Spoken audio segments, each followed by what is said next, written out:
What's up, y'all? It's a nice, cloudy, cool day. So it's been a while since I made a video. I just not very. It's not on my list of priorities. But so today I'm out near the food forest. You can see some of it behind me here. I'm putting in a spot for beehive. Let's see, it's round. So here we go. I'm not the biggest fan of using the plastic, but the crabgrass here is just crazy. And the plastic is the only thing that we found that will actually stop the crabgrass. So that's what we're doing. Got some black plastic down, and this is, it's to use what you got. So instead of buying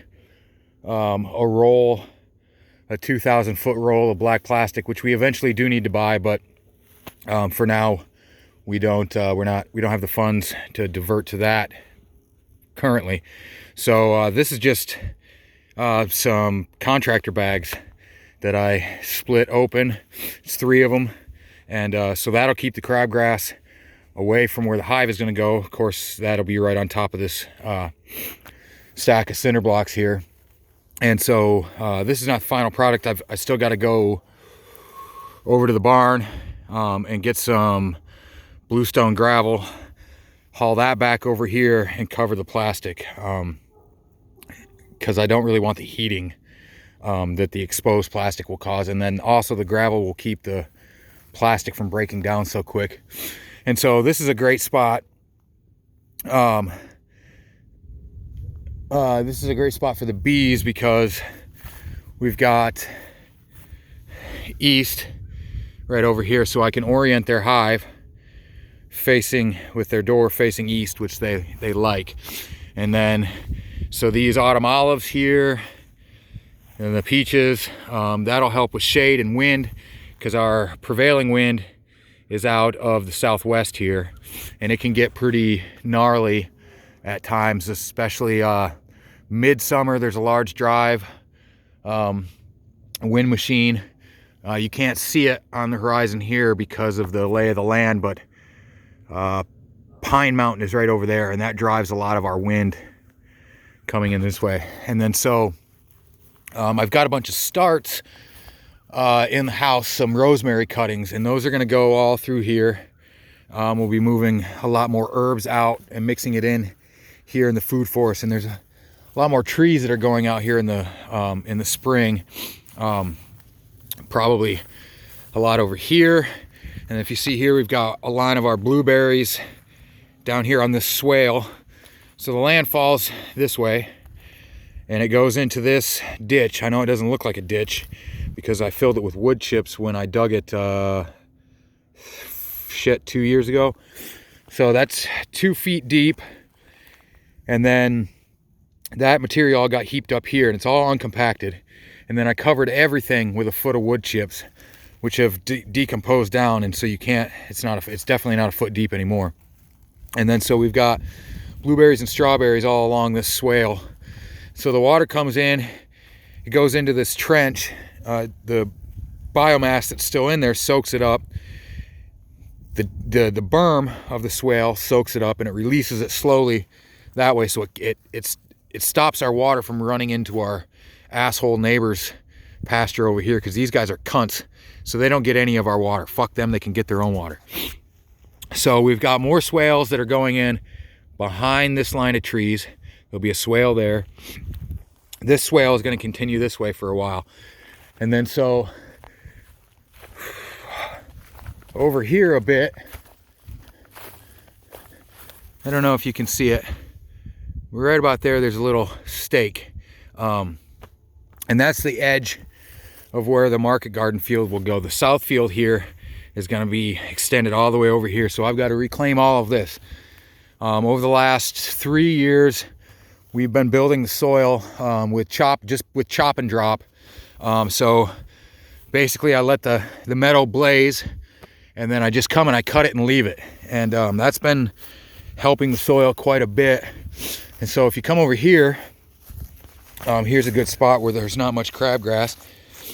If any of y'all are from Virginia, you'll know that this is definitely not Virginia dirt.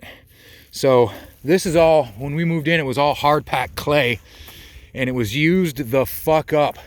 It's been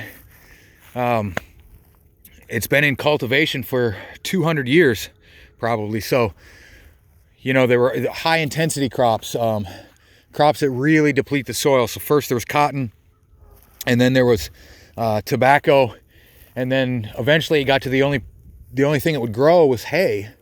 And so it was in hay, this back around, and so it was in hay for a long time. And the problem with hay is, you know, you're carting the biomass away twice a year, so it depletes the soil, and you're left with the necessity of having to bring outside material in just to keep your soil healthy enough to grow hay, which any chunk of wasteland will grow hay. So over the last 3 years, we've really done a lot of work amending and regenerating the soil. So now it's pretty good. It's got a ways to go, but we're still working on it, and we've got probably about 4 more years of being here on this land. At least 4 years, but probably 4 years. We're looking at maybe moving to Italy, northern Italy. So over the next 4 years, we'll continue to regenerate this soil and put in more systems to capture water, and self-sustaining systems like the food forest. And so, you know, as I said, we're moving more herbs out here into the food forest, because, you know, a forest has got more than just the one layer. And so these fruit trees make the understory layer. And so we'll need some hardwoods, some tall hardwoods in here. And we'll probably put some nut trees, like, you know, maybe some walnut, or maybe not walnut because of the, you know, they're allotropic. So, maybe something like, you know, who knows, pecan or whatever. And so as part of moving our herbs in, see under here in this little, so under these trees, it's almost like edge land that you'd find at the edge of a, you know, a boundary zone. So we've got some mint growing in here already. Over there's echinacea mixed in there, and so we're moving stuff like that in here, and it's a lot of work, but it's worth it. And then so today, when I'm done here, after I move this gravel, I've got to take a bunch of biomass, and I'm going to cover the south field, the whole thing, in probably 10 or so inches of just biomass that I'm just moving around from different spots in the farm. Back there, the back pasture there, we're not running any critters right now back there, because we got rid of the goats because they're really terrible creatures and their milk isn't worth it. So we've got this front pasture here that hasn't had anything on it